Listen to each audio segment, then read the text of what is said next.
Welcome to my YouTube channel എന്റെ വഴികൾ. ഏവർക്കും എന്റെ വഴികളിലേക്ക് സ്വാഗതം. ഇനിയും എന്റെ ചാനൽ സബ്സ്ക്രൈബ് ചെയ്യാത്തവർ സബ്സ്ക്രൈബ് ചെയ്യുക, എന്റെ വീഡിയോ ഇഷ്ടമായി ലൈക്ക് ചെയ്യുക, തുടർന്നും എന്റെ വീഡിയോകൾ ലഭിക്കുന്നതിന് വേണ്ടി ബെല്ലൈക്കൺ അമർത്തുക. ഇറാനിയൻ പ്രസിഡന്റ് മസൂദ് പെസഷ്കിയാൻ ഖത്തറിൽ.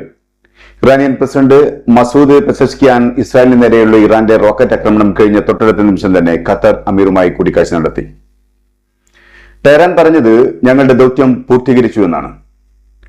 തെക്കൻ ലബനാൻ ബോർഡറിൽ ഇസ്രായേൽ സൈന്യവും ഹിസ്ബുള്ള പോരാളികളും തമ്മിൽ ശക്തമായ ഏറ്റുമുട്ടൽ തുടരുന്നു.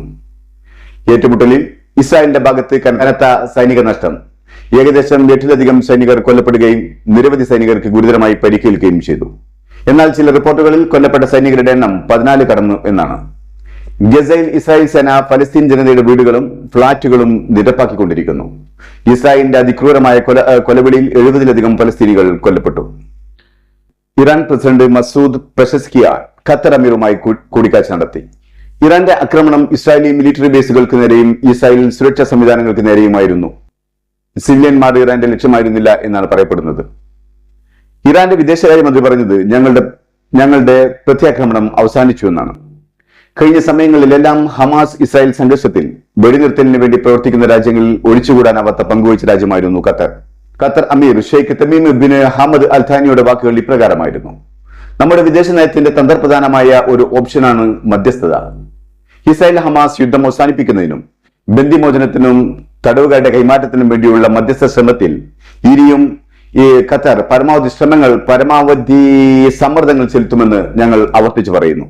ഇസ്രായേൽ ഈ യുദ്ധവ്യാപനം തുടരുമ്പോഴും മാത്രമല്ല 1967 അതിർത്തി അംഗീകരിച്ചുകൊണ്ട് കിഴക്കൻ ജെറുസലേം ആസ്ഥാനമായുള്ള ഒരു സ്വതന്ത്ര ഫലസ്തീൻ ഉൾക്കൊള്ളുന്ന ദ്വിരാഷ്ട്ര ഫോർമുല നടപ്പിലാക്കി മേഖലയിൽ സമാധാനം തിരികെ കൊണ്ടുവരണമെന്നും ഞങ്ങൾ ആവർത്തിച്ച് ആവശ്യപ്പെടുന്നു.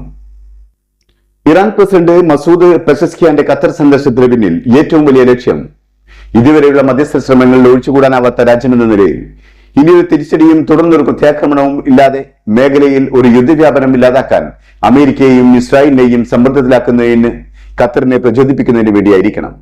ഇസ്രായേൽ ലബനൻ ബോർഡറിൽ ശക്തമായ കരയുദ്ധം തുടർന്നുകൊണ്ടിരിക്കുമ്പോൾ ഇസ്രായേൽ പറയുന്നത് 8ഓളം വരുന്ന അവരുടെ പട്ടാളക്കാർ കൊല്ലപ്പെടുകയും 7-ലധികം പേർക്ക് ഗുരുതരമായ പരിക്കുകൾ പറ്റിയിട്ടുണ്ടെന്നുമാണ്. ചില മീഡിയകളിൽ ലഭിക്കുന്ന വാർത്തയനുസരിച്ച് 14-ലധികം ഇസ്രായേലി സൈനികർ കൊല്ലപ്പെട്ടിട്ടുണ്ടെന്നാണ്. മാത്രമല്ല, ഹിസ്ബുള്ള നടത്തിയ സ്ഫോടനത്തിൽ 3 ഇസ്രായേൽ ടാങ്കുകൾ പൂർണ്ണമായും തകർന്നു തരിപ്പണമായിട്ടുണ്ട്. യുദ്ധത്തിൽ ഒരു പഴം തൊലിക്കുന്ന ലാഘവത്തിൽ ഹിസ്ബുള്ളയെ കൈകാര്യം ചെയ്യാമെന്നത് ഇസ്രായേൽ സൈന്യത്തിന്റെ അതിമോഹമായി നിലനിൽക്കുകയാണ്. അതേസമയം ലബനന്റെ മറ്റു ഭാഗങ്ങളിലെല്ലാം ഇസ്രായേൽ ശക്തമായ വ്യോമാക്രമണം നടത്തിക്കൊണ്ടിരിക്കുന്നു. ഇന്നലെയും ഹിസ്ബുള്ള നോർത്തേൺ ഇസ്രായേലിലേക്ക് 200-ലധികം റോക്കറ്റുകൾ അയച്ച് ആക്രമണം നടത്തിയിട്ടുണ്ട്. ഇസ്രായേൽ അവർക്ക് സാധ്യമായ എല്ലാ മാർഗങ്ങളും ഹിസ്ബുള്ളയെ തകർക്കാൻ നോക്കിയിട്ടും ഇപ്പോഴും പഴയ വീര്യത്തോടെ തന്നെ ഹിസ്ബുള്ളക്ക് പൊരുതാൻ കഴിയുന്നു എന്നത് വിചിത്രമാണ്. ഇസ്രായേൽ പറയുന്നത് അവർക്ക് വ്യാപകമായി ലബനോനെ കീഴടക്കാൻ ആഗ്രഹമില്ലെന്നും ഹിസ്ബുള്ളയുടെ ബോർഡറിലെ ടണലുകളുടെ നശീകരണവും അവരുടെ അടിസ്ഥാന സൗകര്യങ്ങൾ ഇല്ലാതാക്കുകയുമാണ് തങ്ങളുടെ ലക്ഷ്യമെന്നാണ്.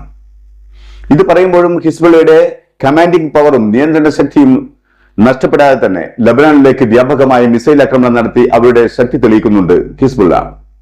ഇസ്രായേൽ ആകാശ യുദ്ധത്തിൽ തങ്ങളുടെ ശക്തിയും വൈദഗ്ധ്യവും തെളിയിക്കുമ്പോൾ ഹിസ്ബുള്ള അവരുടെ തന്ത്രപ്രധാനമായ ആയുധങ്ങൾ ഉപയോഗിച്ച് കരയിൽ അജയ്യത നേടാൻ ശ്രമിക്കുന്നു. ഹിസ്ബുള്ള പറയുന്നത് 20ഓളം വരുന്ന ശക്തമായ ഏറ്റുമുട്ടലുകൾ ലബനനുള്ളിൽ അവർ ഇസ്രായേൽ സൈന്യത്തിന് നേരെ നടത്തിയെന്നാണ്. ടാങ്ക് വേദ മിസൈലുകൾ ഉപയോഗിച്ച് അവർ ഇസ്രായേലിന്റെ 3 മർക്കോവ ടാങ്കുകൾ തകർത്തു എന്നാണ്. ബൈറൂത്തിൽ പാർലമെന്റ് മന്ദിരത്തിന്റെ അടുത്ത പ്രദേശത്ത് ഇസ്രായേൽ ശക്തമായ ബോംബാക്രമണം നടത്തിയിരിക്കുകയാണ്. ഇപ്പോൾ ഇറാനും ഇസ്രായേലും ആക്രമണവും പ്രത്യാക്രമണവും എന്ന നിലയിൽ ഭീഷണി മുഴക്കുമ്പോൾ അമേരിക്കൻ പ്രസിഡന്റ് ജോ ബൈഡൻ പറയുന്നത് ഇറാന്റെ ആണവ നിലയങ്ങൾ ആക്രമിക്കാൻ അമേരിക്ക ഇസ്രായേലിനെ സപ്പോർട്ട് ചെയ്യില്ല എന്നാണ്. കുട്ടിക്കുരങ്ങിനെ കൊണ്ട് ചുടുചോറ് മാന്തിക്കുന്ന കാര്യമാണ് അമേരിക്ക പറയുന്നത്. മാസങ്ങളായി അമേരിക്ക ഇസ്രായേലിനോട് വെടിനിർത്താൻ ആവശ്യപ്പെട്ടിട്ടും ഇസ്രായേൽ എല്ലാം അവഗണിച്ച് യുദ്ധം തുടർന്നു എന്ന് മാത്രമല്ല അത് ലബനിലേക്ക് പടർത്തുകയും ചെയ്തു. സത്യത്തിൽ അമേരിക്ക വെടിനിർത്തൽ ആഗ്രഹിച്ചിരുന്നില്ല എന്നതല്ലേ സത്യം. ഇപ്പോൾ അമേരിക്കയുടെ കൂടെ താല്പര്യമാണ് ഇറാന്റെ ആണവ നിലയങ്ങൾ ആക്രമിക്കുക എന്നത്. എന്നാൽ ആക്രമണത്തിൽ തങ്ങൾ നേരിട്ട് പങ്കാളികളാവരുതെന്ന് മാത്രം അമേരിക്കയ്ക്ക് നിർബന്ധമുണ്ട്. ലോകത്തിൽ എവിടെ യുദ്ധം ഉണ്ടാകുന്നുണ്ടോ അവിടെയൊക്കെ അമേരിക്കയുടെയും കടുകക്കണ്ണുകൾ ഉണ്ടായിരിക്കും. ഇതുവരെ നടന്ന ഏത് യുദ്ധ പശ്ചാത്തലം പരിശോധിച്ചാലും നമുക്കത് കാണാനാകും.